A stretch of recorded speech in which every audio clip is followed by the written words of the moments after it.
welcome or welcome back. So for today's video I thought I would run through all of my top fantasy fall recommendations. I've got fantasy, dark academia, a thriller series, and just everything I feel like represents fall in a book. Fall is like my favourite time of year.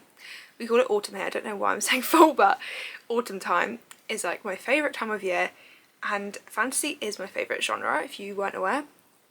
Literally just every single time, love it. So I thought I would tell you my favourite series and standalones and ones you should pick up this autumn if you haven't read them. So let's get into it. So the first series is actually not completed yet. Some of these aren't complete series, but I still urge you to pick them up. So the first one is Phantasma and Enchantra. I read Phantasma I think near about when it came out, probably back end of last year, and I rated Phantasma 5 stars. I rated Enchantra, which is book 2, a 3.75 I believe, just under 4 stars. I didn't love it as much as I loved the first one, but I still think it's a really good series. It basically is a bit like Caraval, if you've ever read that by Stephanie Garber. It's basically like that. However, it's sort of like dark fantasy version. It follows, this first one follows, what is the first sister name?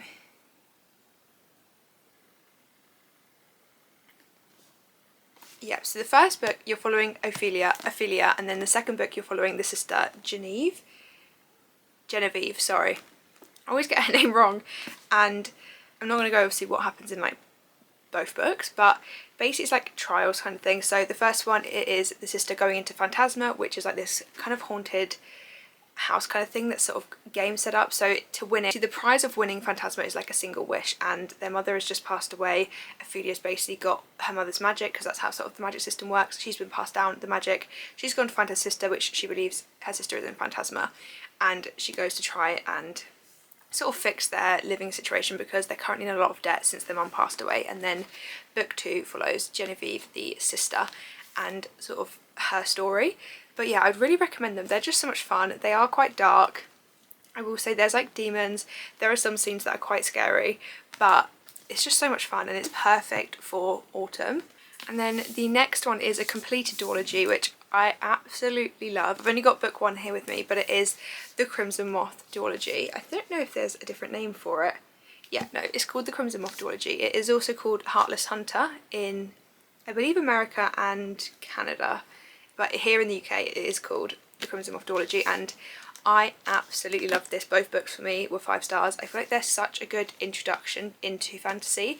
They're so easy to read, the world building is so easy to understand, the magic system is so easy to understand, and it follows witches. So this is between a witch and a witch hunter, and it is just so good. It is, I can't even explain it, like I just absolutely love it. And you basically follow Gideon and Rune. Gideon is the witch hunter and Rune is a witch, and basically in the world where they live, in the town they live in, witches have basically been banished, and Rune is like a sort of socialite. She's a witch that's hiding as a socialite, so people just think she's like some rich girl, like not really much in her head, like kind of just away with the fairies a bit, just loves parties, loves being rich basically, and no one knows that she's actually secretly a witch. And she's basically the Crimson Moth, who is helping to get witches that have been taken by the, like, I don't know what they're called. I guess you'd say by the enforcer, who's Gideon, and taking them away. And like sort of like her sign when she's been there is like a crimson moth, because basically when you use magic you sort of leave like a signal, and hers is obviously a crimson moth. So he's basically trying to hunt her down, and she's sort of moonlighting as the socialite, and they end up kind of working together to a degree, but they're obviously both lying to each other. It's just, yeah, so good. So I would really highly recommend this series.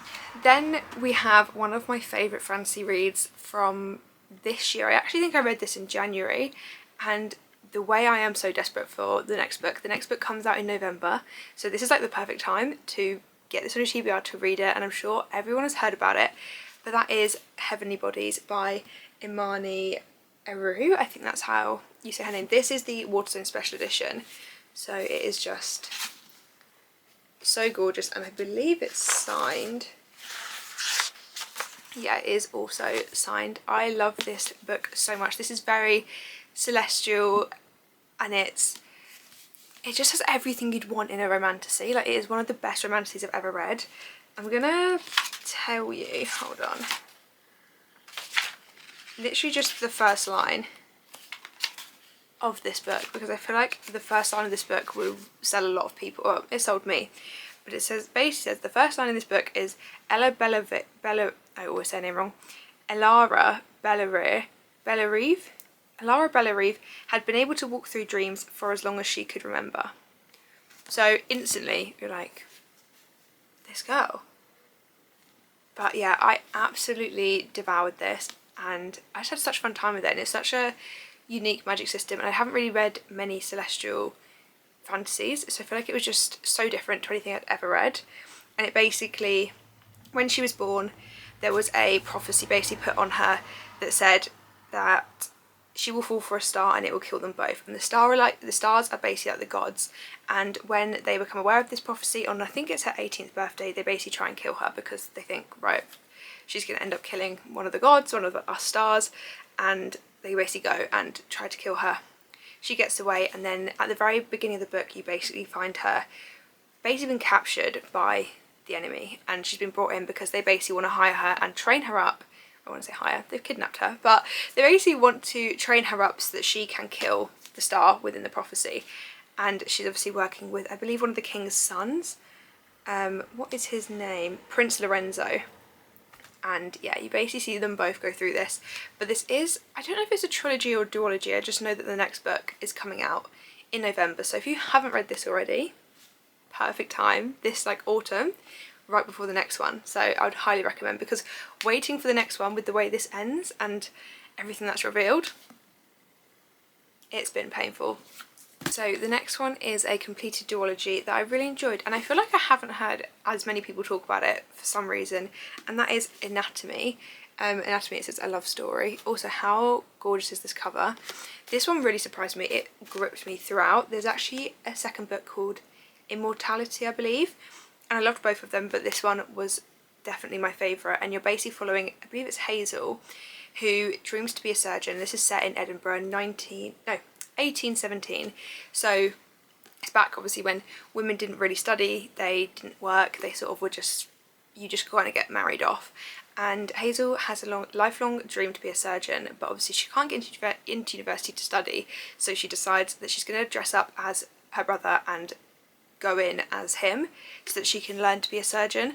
And it is just so interesting. Obviously there's a lot of history, it's like a historic fantasy, nothing like I've ever read before, but just the story between her, and then there's Jack, who's a resurrection man, so he basically digs up dead bodies and sells them to universities for money because he's poor, and they end up like sort of working together so that she can use bodies to study. But then loads of other stuff happens, and there's a lot more to like what's going on in Edinburgh than meets the eye, and there's a lot of people you can't trust. So I would say this one's really, really fun. It's so fast paced. It's only like 332 pages, 33 pages, so it's a really easy read, and the font's quite big as well, so it's just so easy to binge through, and I loved it. I was gripped straight away. So if that's something that piques your interest, I would highly recommend. And it's really interesting hearing about the side of that history, because I didn't know much about it, so learning that alongside reading the story really, really gripped me. So the next duology I am going to mention is one of my favourites of all time. Trying to articulate how much I love this duology, I just can't, and I really think I will reread this quite soon, because I feel like I feel there's so much more I could grasp basically doing a reread. And that is none other than the Shepherd King duology, which is 1 Dark Window and 2 Twisted Crowns.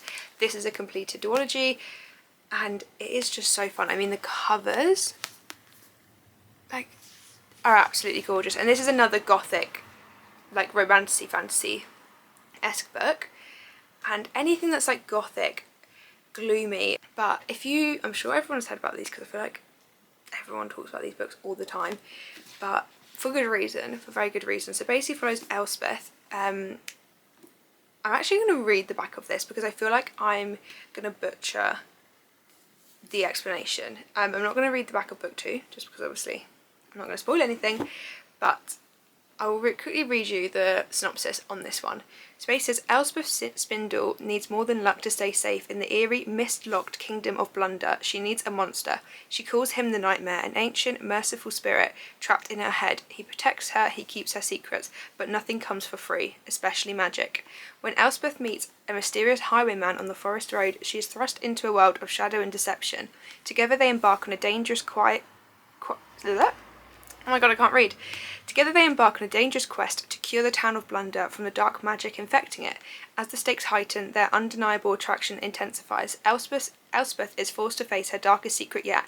The Nightmare is slowly, darkly taking over her mind, and she might not be able to stop him. It is so good. There are like magic tarot cards in this. It's all very dark, mysterious. It's just the perfect duology, and I have no complaints. I think this was just so well done, and book 2 as well, so good. And because it's duology, it's just so fast paced, and I feel like it's very unique. The magic systems that Rachel Gillig writes are like nothing I've ever read before. Every time she releases something, I'm thrown. I'm like, how does she do it? How does she think of these things? The way her mind works, I'm so envious, because the fact that she can create this, it's just incredible. So this one is probably one of my highest recommendations out of everything here. This is like at very high to the top because it's just incredible. And then another one by Rachel Gillig, which I have to mention, is none other than her most recent release, The Night in the Moth. This one is another duology. Book 2 isn't out yet. I don't think we have a release date. This only came out a few months ago, I want to say. This is also the Fairy Loot edition, which is absolutely gorgeous. Like, when I opened this, I can't even explain how happy I was that I was able to receive this. I felt so lucky because I was like, oh, there's just no way. And she's one of my favourite authors, so yeah, the minute I opened this, I was a very happy girl. And the way I fell in love with this story, again, the magic system, it is crazy. There's also a gargoyle in this.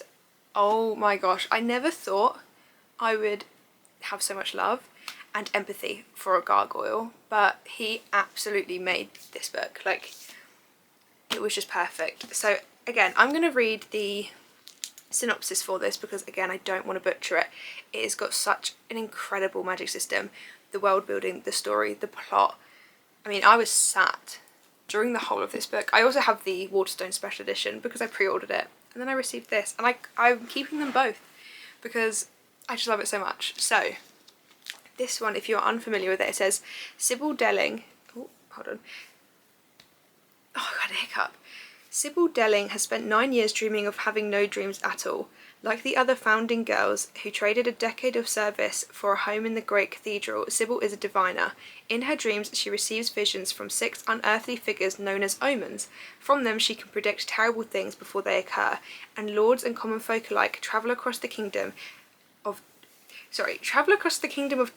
Traiums. I don't know if that's how you say it. I could be wrong. Wind-swept moors to learn their futures by her dreams. Just as she and her sister diviners near the end of their service, a mysterious knight arrives at the cathedral. Rude, heretical and devilishly handsome, the knight Roderick has no respect for Sybil's visions, but when Sybil's fellow diviners begin to vanish one by one, she has no choice but to seek his help in finding them. For the world outside the cathedral's cloister is wrought with peril. Only the gods have the answers she is seeking, and as much as she'd rather avoid Roderick's dark eyes and sharp tongue, only a heretic can defeat a god. Like, I actually just can't. I urge you again, immediately, if you need an incredible fantasy book that gives you every single vibe you can ask for, just this 100 times over. And oh, I just love this book. This is one of my prized possessions, and yeah, no, bury me with this book. Bury me with these books because obsessed. So, talking about burying me with a book, the next book I'm actually going to mention is Bury Our Bones in the Midnight Soil by V. Schwab. This is her most recent release, and I'm sure you've heard about it everywhere because the catchphrase for this book is toxic lesbian vampires. Is there not a better time to read this? Saying that I read it in summer but didn't ruin the experience, but I feel like in autumn, winter, this is going to hit even more. This is again the Fairy Loot edition, which again is just absolutely stunning. I'm obsessed. Even the naked hardback, and I love the spine on the naked hardback. That's like the original reverse dust jacket, but oh, this one is incredible. It is a longer one. It's about 500 pages, but it is really, really good. And I was worried, am I going to be gripped for all 500 pages? I was in fact gripped for all 500 pages. I devoured this. I loved it. I actually went to see V. Schwab talk about this book just before it was released. She did like a conversation with Waterstones in London, and I was very lucky I got tickets and I went to go and meet her. I also did get the signed edition from Waterstones there, so I do again have 2 editions of this book, but I absolutely love it, so I'm keeping both. And when I received this again, I felt very lucky. I had the best time, and I just love the fact that I have this amazing copy because I love the book. So this one, as I said, is toxic lesbian vampires. You basically follow 3 women. I think Maria, I can't think of the middle woman's name, Maria, Alice and Charlotte, that's it. So you basically follow 3 women. They're all very different timelines. Maria is early, 1532, and then Charlotte you follow 1827, and then Alice is like much more present day, 2019. So you follow each woman in such different time frames, and it's really interesting because obviously you see the difference in the societies, how people are, just like technology as well. Like there's just so many differences obviously between each woman and what they're going through. And one of the key things that V. Schwab said to describe this book was hunger, and I feel like she nailed it with saying that, because this is hunger, and I don't mean in the sense of vampires, they're hungry. I mean in the sense of like there's hunger for love, there's hunger for acceptance, there's hunger for friendship, there's hunger to be the best, achieve the best. There's just hungry women, and it's incredible. And just the takeaways from this book and the stories, I can't do it justice speaking about it, unfortunately. I wish I had a talent being able to articulate it in an incredible way. Unfortunately, I don't think I do, but honestly, just such an incredible story. Don't go into this expecting it to be really fast paced. I will say it's not gonna be something that every single chapter, but regardless, you form such a bonding connection to every woman that you just want to keep reading. Even if it's like a chapter where not as much is happening, you're still hooked. You still want to know the story. You still want to know how they get to each point, and it's so interesting. And you sort of, as I said, jump between each woman, and it's kind of like spread out. So you'll have a chapter on Maria, 1532 I think I said, so what she's going through, and then you'll jump to Alice's point of view and what's happening with her in 2019, and then you'll jump to Charlotte, and it kind of flip-flops between it all, but it's just incredible, and I would highly recommend.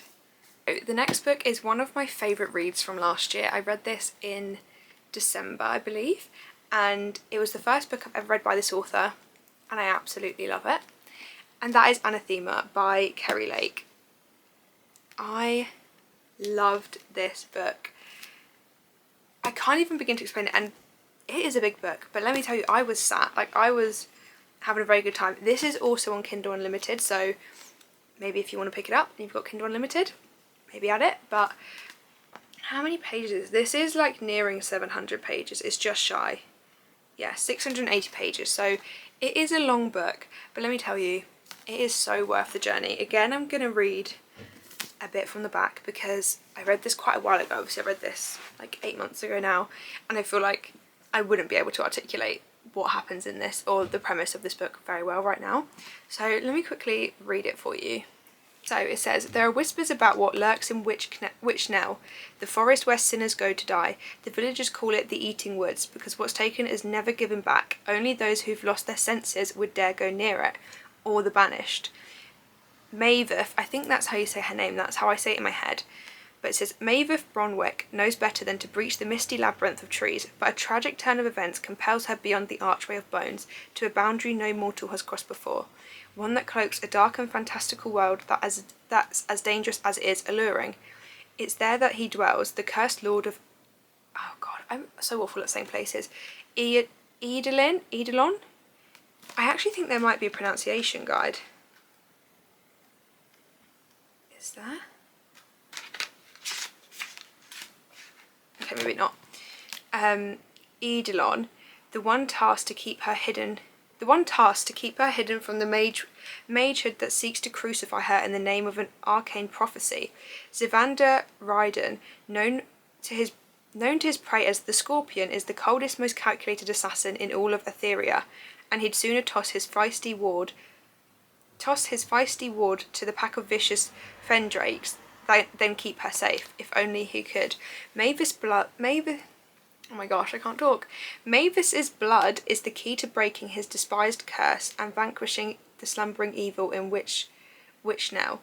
Unfortunately for Lord Ryden, fate has other plans for the irresistible little enchantress, and his growing obsession with her threatens to destroy everything, including himself. So, yeah, this is another, as I think you can tell, this is another very gothic, dark fantasy, well, romantasy I should say, and again, I ate it up. I did not expect to love it as much as I did, and it's so funny. See, looking at it now, I just want to read through all the tabs, but some of them are big spoilers, so I'm not going to. But yeah, I had a really fun time with this. All of these books I would love to read again. Like, I would love to, but I just can't. I can't keep rereading the same books over and over again. But in an ideal world, I would just have this on like these books on a constant loop in my head. Oh, it'd be lovely. So that's another one I very much recommend. The next series I'm going to recommend is a trilogy. I only actually currently have the first two books, and I've only read the first two books, but I feel like they're very, very interesting, so I feel like they're worth mentioning, and that is none other than Belladonna and Foxglove. I don't know what this series is actually called, but Wisteria is the third and final book in this trilogy. I'm gonna pick it up, I think tomorrow actually, because I really want to read it, and the only reason I haven't yet is because it only recently came out in paperback, and obviously because I have these two in paperback, I don't want a hardback copy, and I really want the physical copy of it.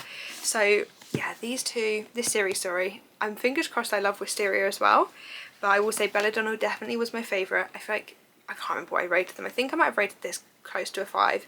I think this was probably about a 4. So I still had a really, really good time.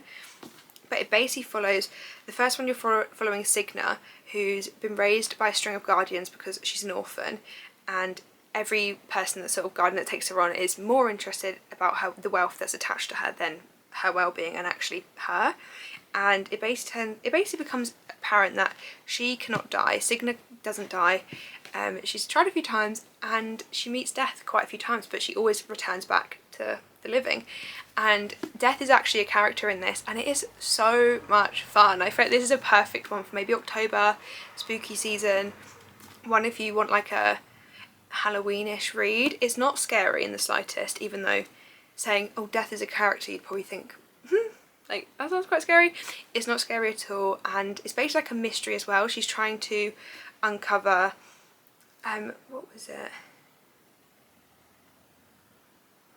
Here is it, sorry. When a restless spirit appears claiming she was poisoned, Signa realises the Hawthorns could be in grave danger and ensists the help of a surely stable boy to hunt down the killer. But yeah, this is very like estate, very socialite, kind of like Bridgerton, but put in a bit of death. Like, make Bridgerton gloomy, make Death a character. There's balls, there's like royalty in a way, and it's just so much fun. So I would highly recommend this. This is also a very good intro to fantasy, I'd say, if you're new to the genre. I think this one's really good because it's so easy to understand. The magic system's really easy. It's got loads of like key fantasy things, but it's not to a point where sometimes some fantasies are a bit overwhelming and you're reading it and you're thinking, this is a lot to grasp, this is a lot to get my head around. But this one's very much, yeah, a lot easy to, This one is very easy to digest, and I feel like it's just such a fun, quick read. So if you're looking for like a fun, fast fantasy series, Belladonna is a very good one. Sorry, so you're probably thinking, Sasha, your hair's up. What's changed in the last like 5 minutes? I actually had 2 wasps fly in here. I can't even begin to explain the panic that just went through me. So I had to put my hair up because if I'm panicked about anything and my hair's down, I get very overstimulated. Don't know if that's just me, but like the hair on the back of my neck, no. So picking up where I left off, the next series I'm going to talk about is one I believe there's actually a 3rd book coming, so it's an unfinished trilogy, but the first 2 are out and I would highly recommend them. They're so much fun. I recently finished the 2nd one, so it sort of like reminded me of my love for this duology, and that is the 9th house. That's not 9th house, Sasha. The 9th house duology. I absolutely love these 2 books. This is dark academia, gothic vibes, everything you could want in like a dark academia fantasy. Basically, it's based set in Yale, and you're following a girl called Alex, and she has all her life been able to see ghosts. They're called greys in this series, but she's always been able to see them, and she basically gets sort of like brought in by Yale to work within one of the secret societies to help with magic. So there's like a magic system, they hold these rituals, it's all set in a university, it's very dark and sort of, what's the right term? Like dark, eerie, academic vibes. There are like demons, there are ghosts, but it is so much fun. I will say the first 100 pages of 9th house when I was first reading it, I was like, what is going on? I was literally thinking like, what is going on? But once you break past those first few pages, also that could just be me, that could just be the fact that I'm not as intelligent as other people, and maybe other people would grasp it a lot better, but for me, the first 100 pages I was like, okay, I'm picking it up, but I don't feel like I'm grasping it to my full potential. And then after the 100 pages I was in it, and I understood it, and I picked it all up, but it just took me personally a little bit longer.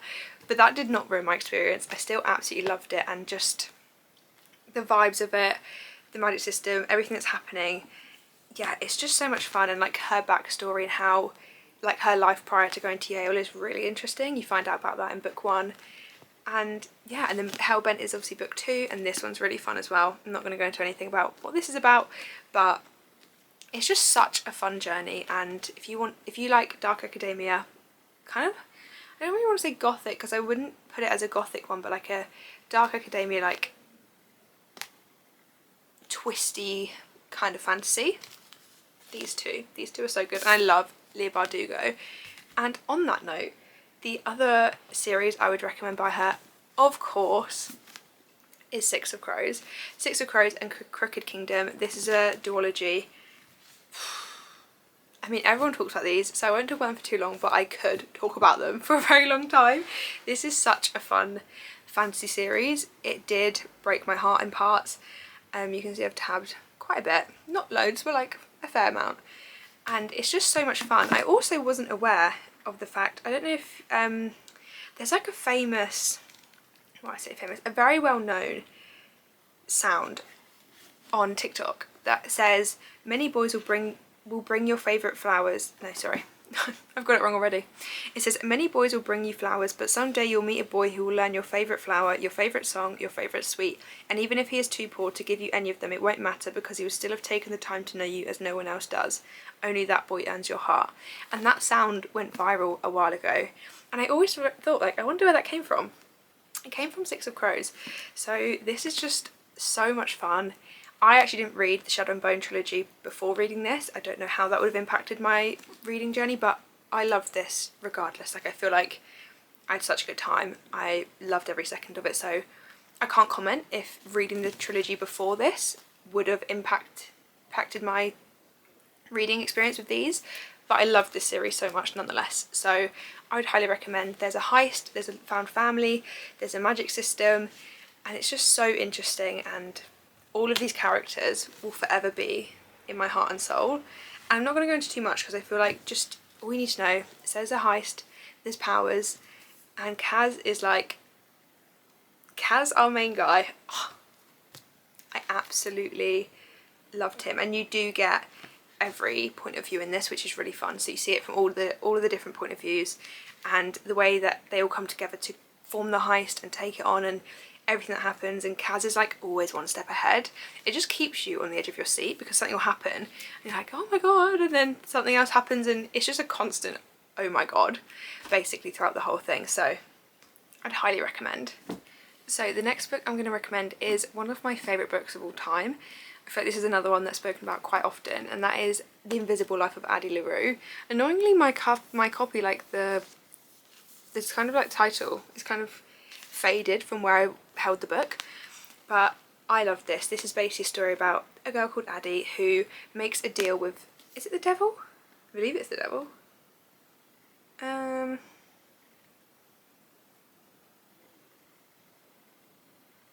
think it's the devil. I don't know if I'm thinking, is it the devil or death, or I don't know. She makes a deal with someone to live forever but be remembered by none. So she basically, I can't remember how old she is at the very start of the book, to be honest, but it's basically like the start is basically following her and how making this deal has impacted her life, and it is so interesting. I actually did audiobook the first part of this book, which I would actually recommend. I feel like it's not the fastest paced book, but it's still so incredible that if you're worried about like the pacing being too slow and it might ruin your journey reading it, I'd recommend the audiobook, because I really loved the audiobook of this, and especially the start.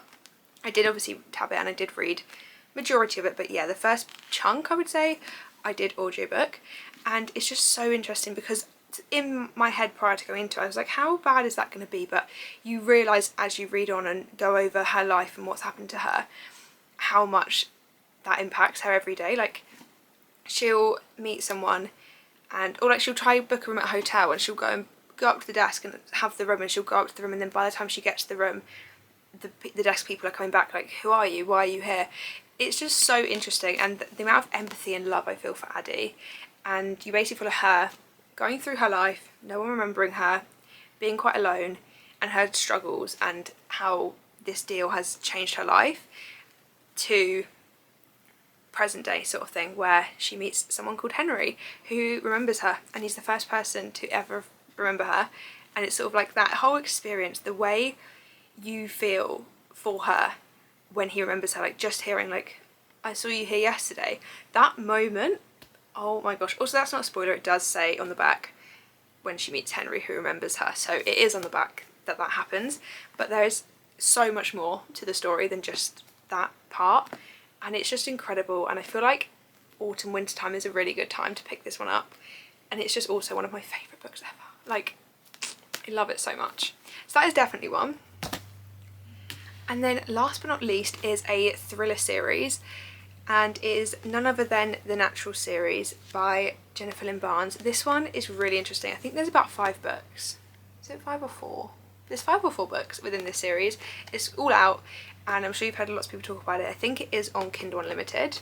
I don't know about the other ones I've mentioned. I think I've mentioned the ones that I believe. I think Phantasma, I don't know if I said that at the start. The Phantasma duology, Phantasma and Enchantra. I think they're both on Kindle Unlimited as well. But this one is so fun. It basically follows a bunch of teenagers who have basically been given gifts. Well, I say given gifts because of like past trauma. Since then, they've been they've curated these gifts. So one of them is Cassie is like the main girl who we're following throughout every book, and she's basically like a high-tech profiler. Like, she can profile people very well. There's one of them that's like a human lie detector that can read emotions. There's one of them who's like a natural genius, and statistics and everything she can tell you straight away. And who am I forgetting? There's one